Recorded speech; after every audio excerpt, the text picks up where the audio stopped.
Assalamualaikum warahmatullahi wabarakatuh. Alhamdulillah, alhamdulillahi rabbil alamin.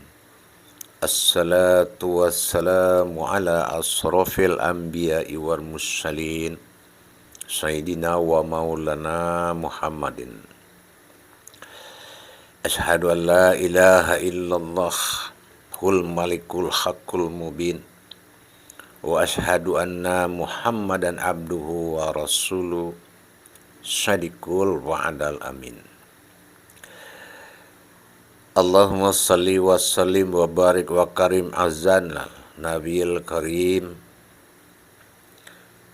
Allahumma salli ala sayyidina Muhammad wa ala alihi sayyidina Muhammad.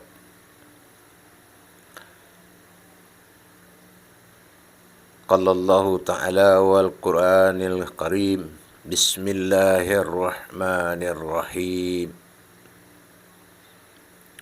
Ya ayyuhal insanu innaka khadin illa rabbika qadahan famulakhi. Sadaqallahal azim.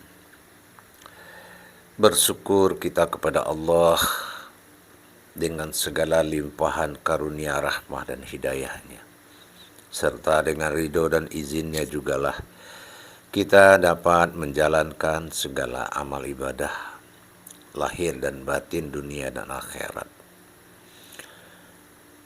Terucap salam dan salawat yang tidak pernah kita lupakan. Marilah sama-sama kita panjatkan kepada junjungan kita Nabiul akhirul zaman Rasulullah Muhammad sallallahu alaihi wasallam, dengan mengkalamkan Allahumma sayyidina wa maulana Muhammad wa ala alihi sayyidina wa maulana Muhammad. Para hadirin jamaah, para jemaah semua yang bertemu lagi kita dalam channel Buya Pasaman Timur dalam makom majelis zikir Ma'rifatullah. Alhamdulillah, pada tayangan ini insya Allah saya akan berbagi wawasan, ilmu pengetahuan dalam rangka meningkatkan iman dan takwa kita kepada Allah. Para jemaah dan hadirin yang dirahmati Allah,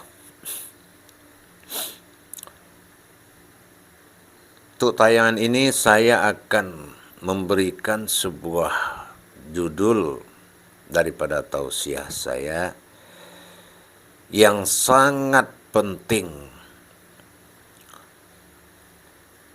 melebihi dari segala yang penting di dalam meningkatkan ilmu, iman, dan takwa kita kepada Allah, yang saya beri judul Tiang Kaji.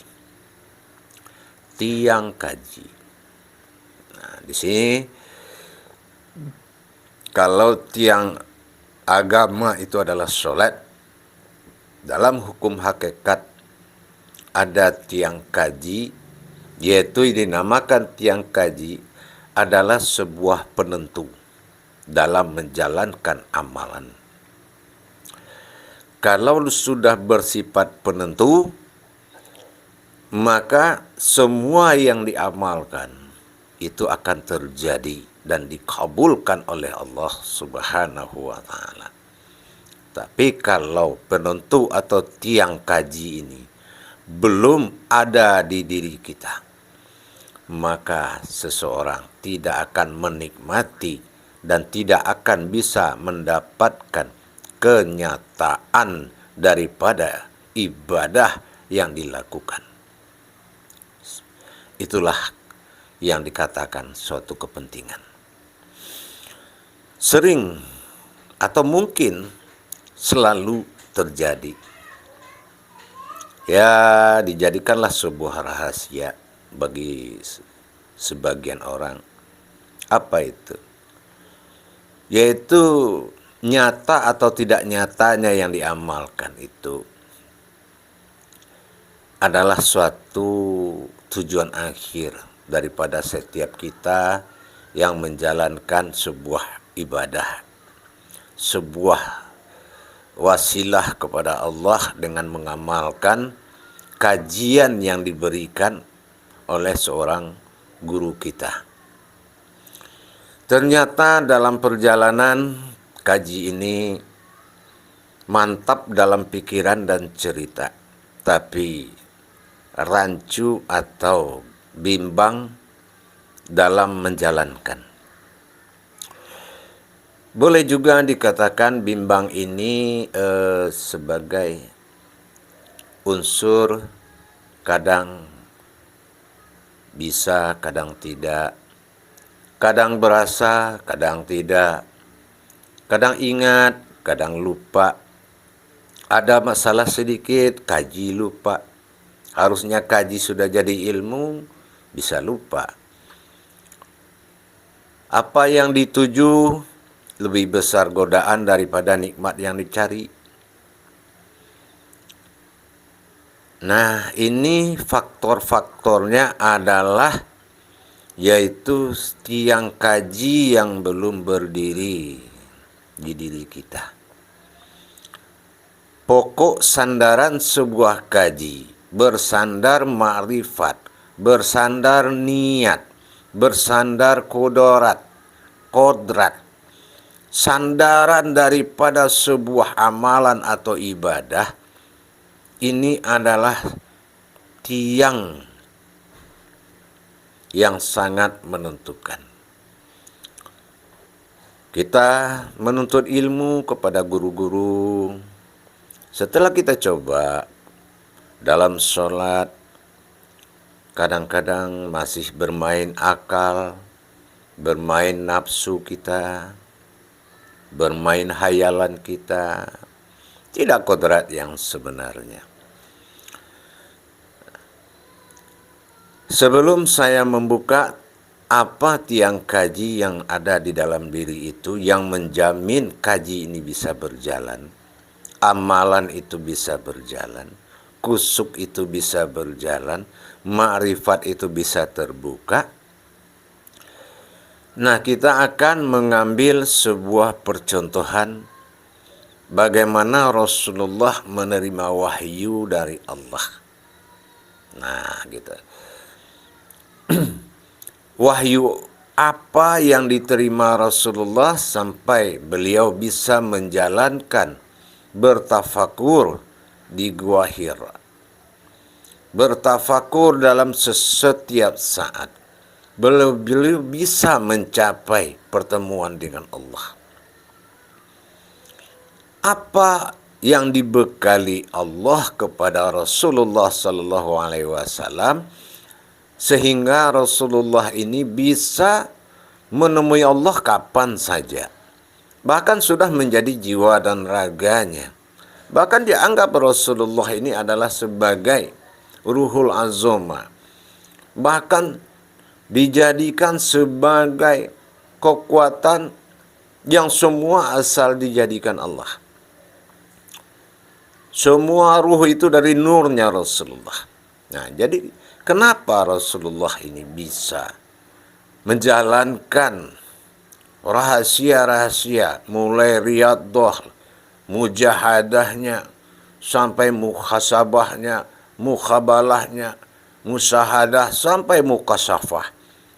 Kenapa Rasulullah itu berhasil? Karena Allah. Karena tidak ada suatu kemampuan apapun yang bisa mendekati Allah kecuali pertolongan Allah itu sendiri.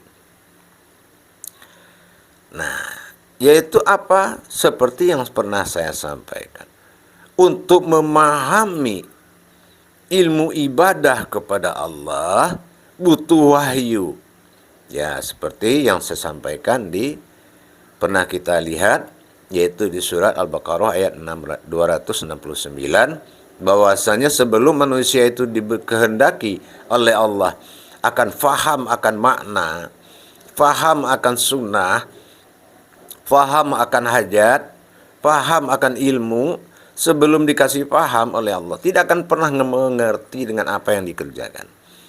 Nah, di sini juga, apalagi, ya kan, kita mengambil contoh kepada keberhasilan Rasulullah Sallallahu Alaihi Wasallam. Jangan mengkadimkan sebuah makrifat yang bersandar kepada pandangan, dicatatkan oleh guru, dilihat oleh mata, disampaikan oleh orang lain, diterima pendengaran kita, pengajian-pengajian, terus kita amalkan.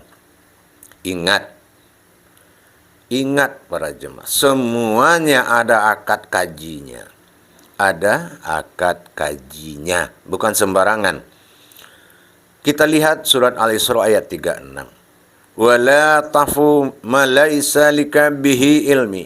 Innas sama wal bashar wal fuada kulla ulaika ka'anan humasula.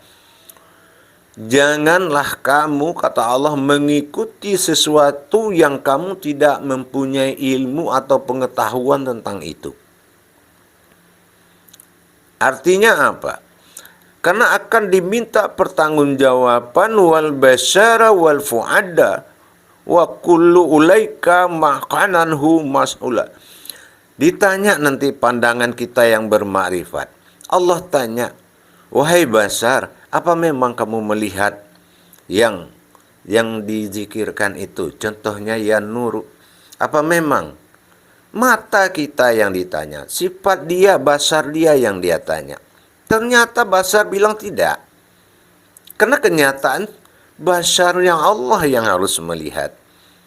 Ditanya telinga, apa pernah kamu mendengar kejadian seperti ini di dalam ibadah dia, sesuai yang dia kalamkan, dia ucapkan? Kata telinga tidak. Maka diazab oleh Allah.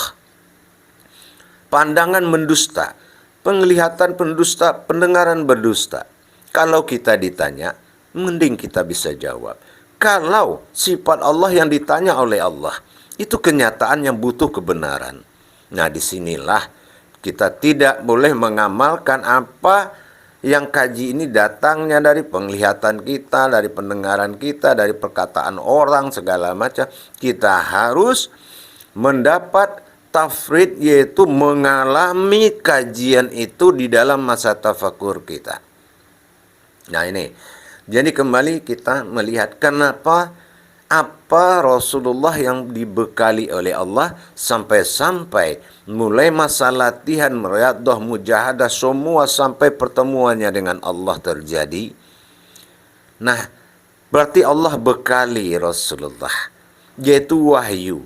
Nah, wahyu yang dibekali ini memiliki 3 kekuatan.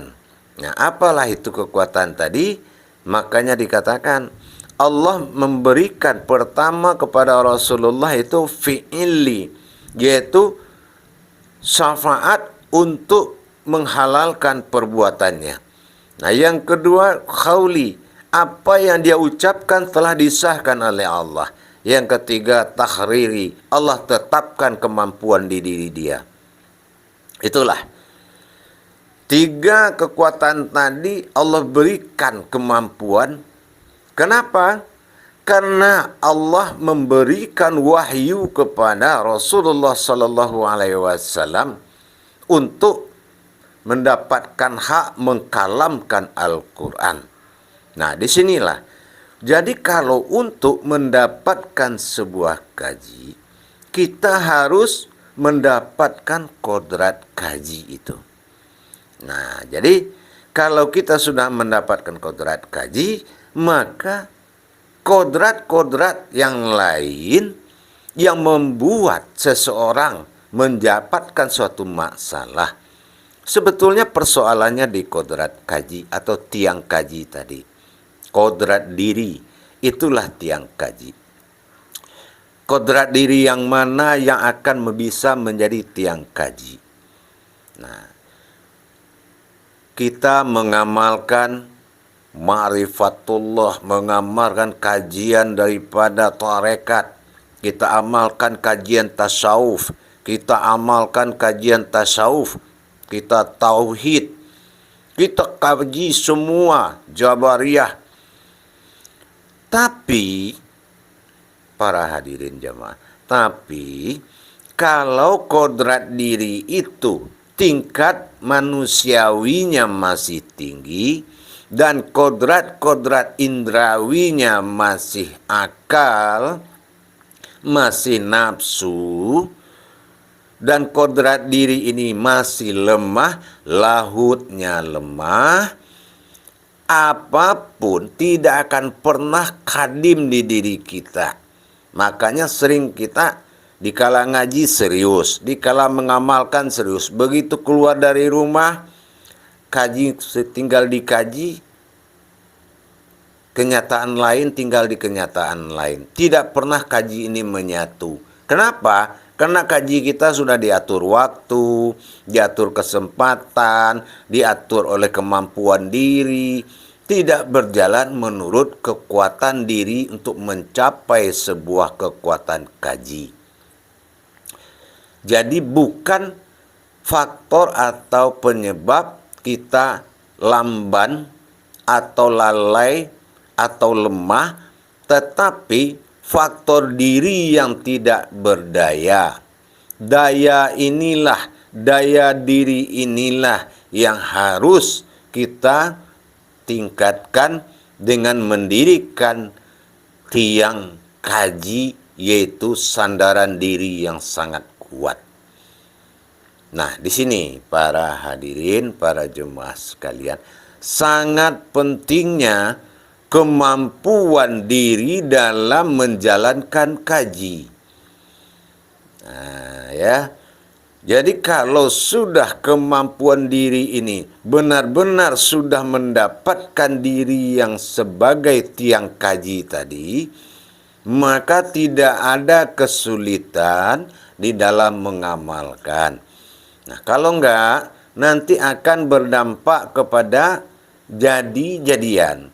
Dikala kita serius, ada rasa sedikit, ada jadi. Dibawa sholat, hilang makrifat karena gerak rakaat.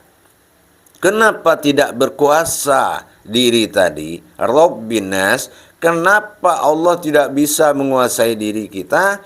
Karena rakaat hilang kodrat, gerak rakaat menghilangkan makrifat. Nah, di sini karena kita dalam menjalankan kaji tidak menjalankan dengan kodratnya. Akhirnya kita menjalankan dengan kekodratan kita sendiri. Nah, inilah yang mengakibatkan hilang timbulnya pemahaman kaji tadi. Inilah yang dikatakan tiang kaji. Kita perbanyak amalan-amalan, kita kumpulkan semua amalan, baik dari tasawuf, tarekat, baik itu dari tauhid, kita kumpulkan dalam kaji ma'rifat, syariat, hakikat, tarekat, ma'rifat. Tapi kalau memang daya diri ini tadi, karena Allah mengatakan daya, la haula wa la quwata illa billah. Nah, tidak ada daya upaya melainkan daya bilah, dayanya Allah, Allah yang bilah. Nah, nanti kini akan kita bahas bagaimana mendapatkan sifat ketuhanan diri Allah yang bernama bilah tadi di dalam diri. Inilah yang tidak mampu semua menghadapi. Nah, selama ini diri sebuah bilah yang sangat kuat kita hadapi dengan diri insaniyah. Kita hadapi dengan diri kemanusiaan kita. Akliyah. Itu sudah pasti tidak bisa. Ini yang menyebabkan kegagalan daripada sebuah yang diamalkan. Bukan gagalan sebuah amalan, tapi gagalnya yang mengamalkan. Diri yang mengamalkan inilah yang harus menentukan bisa atau tidak. Karena yang telah diberikan oleh Allah 3 perkara tadi, takhriri yaitu ketetapan, khawli yaitu ucapan, fi'ili atau perbuatan tadi adalah diri kita, diri keinsanan kita. Nah, di sini para jemaah, kalau kita belajar kepada guru, jemputlah tiang kaji itu dulu. Ambillah tiang kaji. Ingat, dengar baik-baik para jemaah. Ambillah tiang kaji itu ke guru. Nah, mana sifat diri yang tujuh Allah, mana sifat tujuh Allah pada diri, sifat wujud dan maujud Allah pada diri dengan perjalanan Allah pada diri. Mana perjalanan Allah pada diri sampai maujud menjadi diri. Nah, berarti kalau itu sudah kita amalkan kodrat yang tujuh ini, kita saksikan dengan mata ainul basiroh, mata batin kita, dari tiada ada sampai maujud Allah menjadi maujudullah diri kita ini, baru siap dia melahap, memakan amalan tersebut. Baru bisa terbuka semua marifat, baru terbuka rahasia kegoibannya, kalau kodratnya sendiri yang mengamalkan atau memanggil aras kaji itu. Kalau kita berguru, kita dapatkan tiang kaji ini, maka derajat diri kita,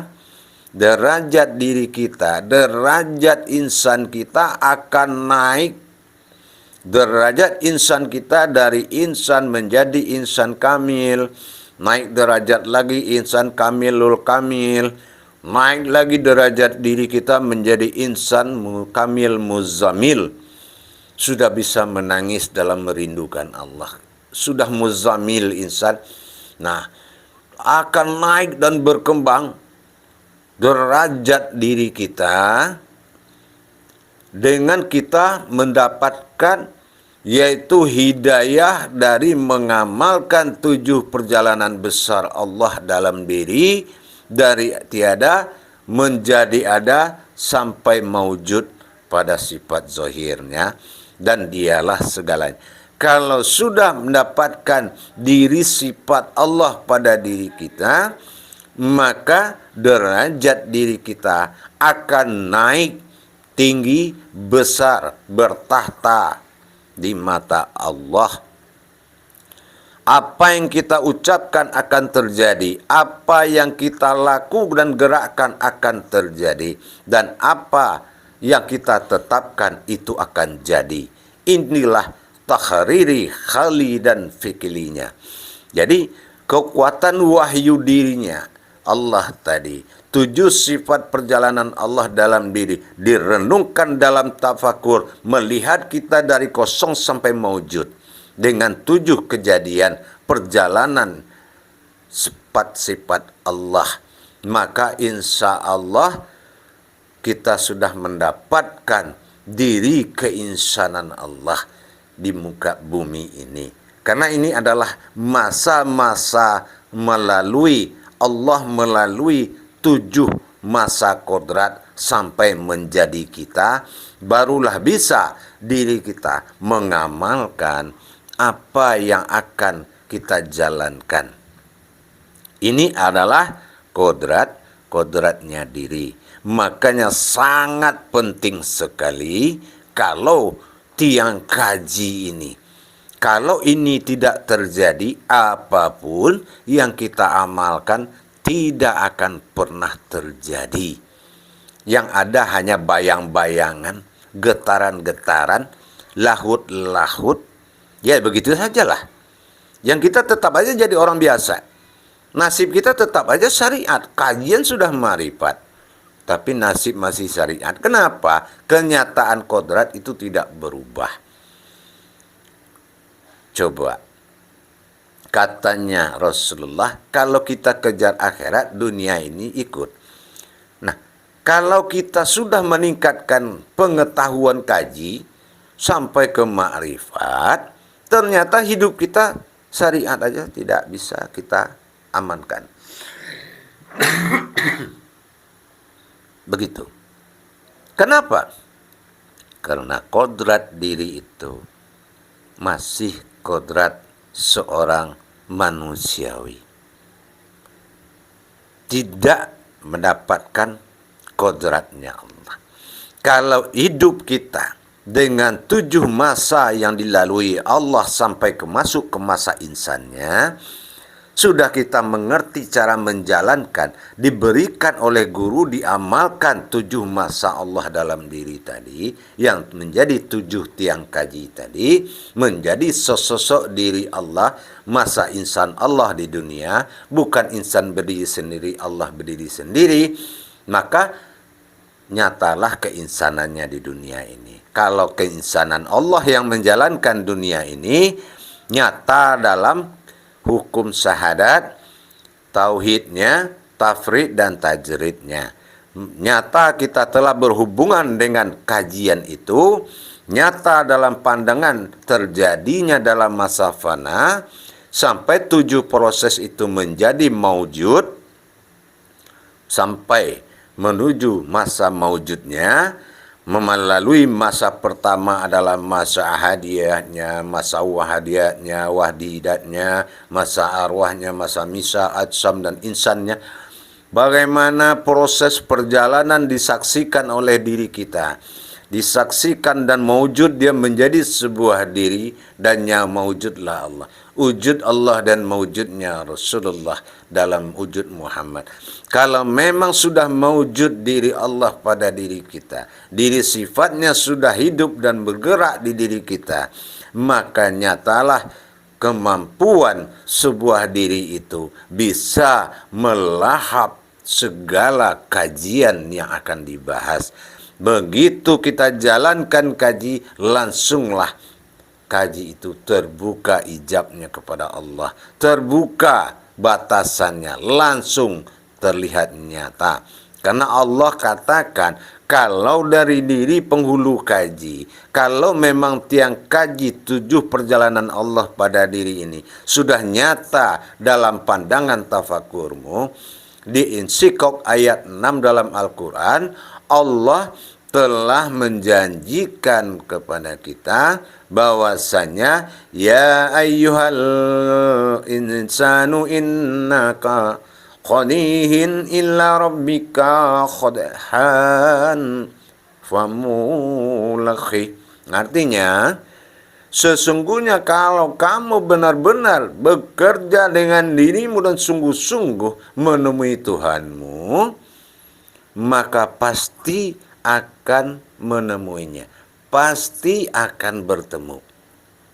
Inilah diri yang mencari diri dalam Insyikok ayat 6. Benar-benar diri yang mencari diri. Nah ya, di sini ada insanu tadi. Mana diri insanu wa innaka khadihlin. Mana diri yang insanu, insan Allah itu yang akan mencari Tuhannya sendiri. Nah, kalau dari insan Allah yang mencari Tuhannya, itulah 2 perkara. Kalau ditemui Allah tidak boleh mengelak. Kalau dia berdoa, wajib dikabulkan oleh Allah. Nah, itulah diri insanulnya Allah tadi. Inilah yang dijanjikan di surah Insyikok ayat 6. Jadi, para jemaah, para hadirin, capek-capek kita mengamalkan, menjalankan tidak bisa. Kadang-kadang kita mengamalkan suatu kajian tapi tidak dengan yang menjalankan. Karena kalau menjalankan itu namanya ilmunya sudah seperti takarub, benar-benar tajali. Kita tidak pernah menyaksikan bagaimana tajalli Allah, kedatangan diri tadi. Di diri itu ada batin, di diri itu ada zat, ada nur, ada sir, semua ada. Nah, kalau sudah power diri kita ada di semua ada tadi, hanya diri kemanusiaan Allah yang ada, yaitu diri insanul kita tadi. Jadi itu pun tidak hanya sekedar tahu, tapi harus benar-benar disaksikan dengan ainul basiroh dalam masa fana, dalam zikir kita, kedatangan Allah maujud kepada diri. Nah, di sini mulai dalam perjalanan dikala dia belum punya apa-apa, sampai masa hadir wahdiyatnya, sampai masa bagaimana Allah dalam masa arwah berapa lama dan apa yang terjadi dalam masa misal, dalam masa bapak, dimasuki Allah 7 masa dalam diri.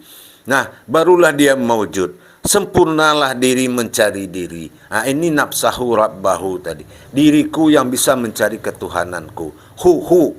Nah, bukan diri kita. Nafsahu. Nah, di sini makanya para hadirin dan para jemaah, saya mengingatkan kembali kepada guru kita, minta tiang kaji itu. Pertanyakan wujud Allah itu sampai mewujud dalam 7 perjalanan sifatnya. 7 perjalanan diri sifat Allah. Nah, kalau guru itu mampu memberikan tiang kaji, baru kita laksanakan penjemputan kaji dengan melaksanakan kajian tawaf guru. Baru kita mengadakan tawaf guru. Karena bagaimanapun guru itu, di dalam guru ada guru, yaitu dalam guru ada guru. Allahu wa barik wa karim. Allah juga mengajar. Allah al-insanu alal nabil karim. Nabi juga mengajar. Jadi hak guru itu harus diberikan tawaf guru. Nanti akan kita lanjutkan bagaimana cara menjemput kaji itu. Bagaimana caranya. Tapi yang paling penting, mendirikan tiang kaji di awal sebelum kita menjemput kaji. Kalau sudah yang 2 ini kita jalankan, barulah kita bisa memenuhi rukun adab kajian, yaitu merasakan, berhubungan, dan mengalami. Baru nyata semuanya. Tapi kalau kita belum bisa mendapatkan tiang kaji dari guru kita dan menjemput kaji kepada guru, kalau memang belum dipahami oleh seorang guru tentang adab-adab wahyu ini, maka kita akan taat kepada himbauan Rasulullah, bahwasanya Rasulullah melarang kita, janganlah engkau belajar kepada orang yang tidak mampu mi'rad dalam sholatnya. Jadi kita perlu berhati-hati dalam menetapkan guru, karena kemampuan ihsanul Allah inilah yang akan mendapatkan wahyu sempurna pada diri, barulah berlaku kajian bagi seseorang. Jadi bukan asal mendapat cerita faham yang akan menjadi sebuah cerita-cerita. Kita bukan makhluk yang takluk dengan cerita. Kita bukan makhluk dan mati bukan karena cerita, dan kematian itu bukan sebuah cerita. Demikian para hadirin, para jemaahku yang dirahmati Allah. Selalu kita berbagi ilmu. Untuk apa kita menjadi ulama terkenal tapi tidak terjaga? Lebih baik menjadi ulama terjaga tetapi terkenal. Siapa yang mengenalkan? Allah Subhanahu wa ta'ala.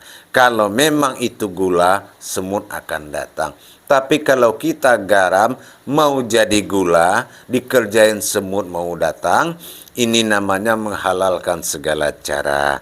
Di jalan Allah nyata, rahasia Allah nyata. Berhati-hatilah dalam mengamalkan sebuah ibadah di jalan Allah. Baiklah, artinya terlambat bukan arti kata ketinggalan, dan cepat bukan berarti bagus. Insya Allah para jemaah, mudah-mudahan di tayang berikutnya kita akan sambung lagi rumus-rumus kajian untuk mendapatkan mabrur pada ibadah, mustajab pada ilmu, barokah dunia akhirat. Para sahabat, para kerabatku, para guru-guru yang dimuliakan Allah, marilah kita sama-sama menimba ilmu. Di mata Allah tidak ada yang pintar, tidak ada yang hebat, dan tidak ada ilmu yang mampu menghadirkan Allah kecuali Allah hadir dengan adab yang telah ditetapkan, rukun yang telah dihalalkan. Barulah nanti setelah kita mendapatkan tiang kaji, kita jemput kaji dengan tawaf guru tadi, barulah kita menerima yang ketiga, yaitu baiat. Baiat itu bukan guru yang menghalalkan. Baiat itu adalah seseorang telah berucap kepada Allah perantara seorang walinya. Hanya mursyid seperti itu. Jadi bukan, jangan salah paham, baiatan siapa? Saya baiatan ulama itu salah. Tidak ada ulama yang bisa baiat umat. Yang ada membaiat itu adalah Allah. Gitu ya. Allah yang mampu membaiat. Jadi kita periksa nanti di surah Al-Kahfi itu tentang sejarahnya dalam ayat 17 itu. Kalau orang sudah dibaiat oleh Allah, dimasukin ke goa, apa yang dilihat orang di luar goa, dia lihat di dalam goa. Karena tidak ada batasan itu lagi. Karena bantuan Allah itu tidak melihat tempat dan dimanapun. Kalau sudah baiat itu sudah menghalalkan. Kalau kita sudah dibaiat oleh Allah perantara wasilah seorang ulama, maka halallah bagi kita kaji dan berhaklah bagi diri. Jadi 3 kodrat ini harus wajib dilalui. Dirikan tiang kaji, ambillah kaji tadi, jemputlah kaji tadi, baru halalkan diri kita.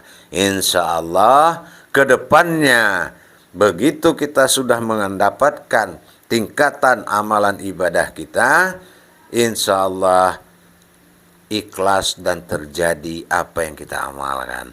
Jadi tidak perlu lagi seperti sekarang atau kemarin-kemarin, kadang-kadang lupa, kadang-kadang ingat, lagi kusuk, enak, lagi ada masalah, kajian hilang.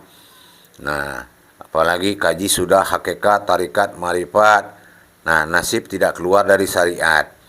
Kehidupan terancam semua. Allah tidak memperlihatkan perubahan. Kenapa? Al-Baqarah ayat 3 itu cukup jelas. Allazina yu'minuna wa bil ghaibi wa yuqimunas shalah wa mimma razaqnahum yunfikun. Jadi, kalau kita sudah meyakini hakikat Allah yang ada dalam salat, yaitu pertemuan, itulah awal rezeki. Wa mimma razaqnahum, itulah rezeki yang besar dulu. Tidak ada yang mengalahkan itu. Nah, insya Allah dengan kita jalankan adab-adab kaji dan rukun-rukun kaji, akad-akad kaji, barulah kita bisa menerima bentuk perjalanan kaji. Mau jalan apapun. Dari sisi syariat silakan. Hakikat, tarikat, marifat silakan.